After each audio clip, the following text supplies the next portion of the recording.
This is the tragic life of Juan Jorge.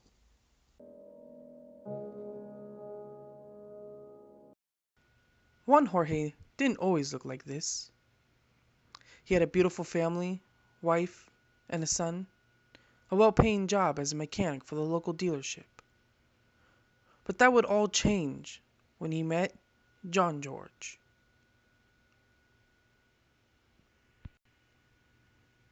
Juan thought of John as a good friend, but John knew that Juan was struggling in life, wasn't getting promoted, his marriage was falling apart, so he asked Juan if he wanted a break. Juan, of course, said yes, and he was introduced to meth.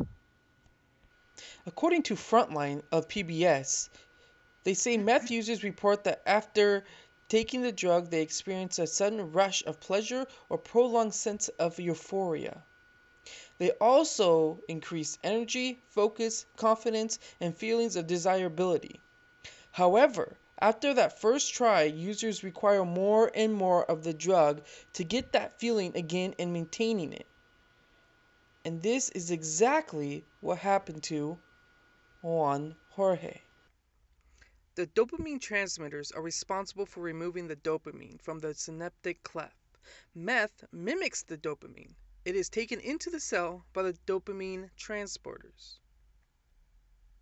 Once inside the cell, meth enters the dopamine vesicles, forcing the dopamine molecules out.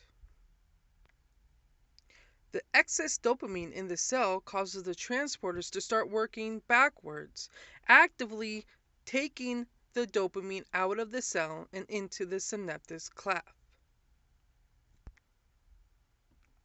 The excess dopamine becomes trapped into the synaptic cleft.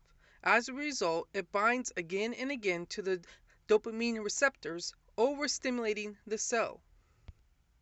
Meth is highly addictive because it works directly on the brain's reward pathway, making the user feel intense pleasure and exhilaration.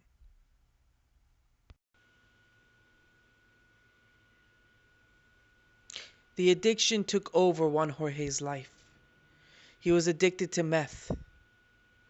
It not only affected himself, but it affected his wife, his kids, his family, and his job. He lost his job, but also lost his family.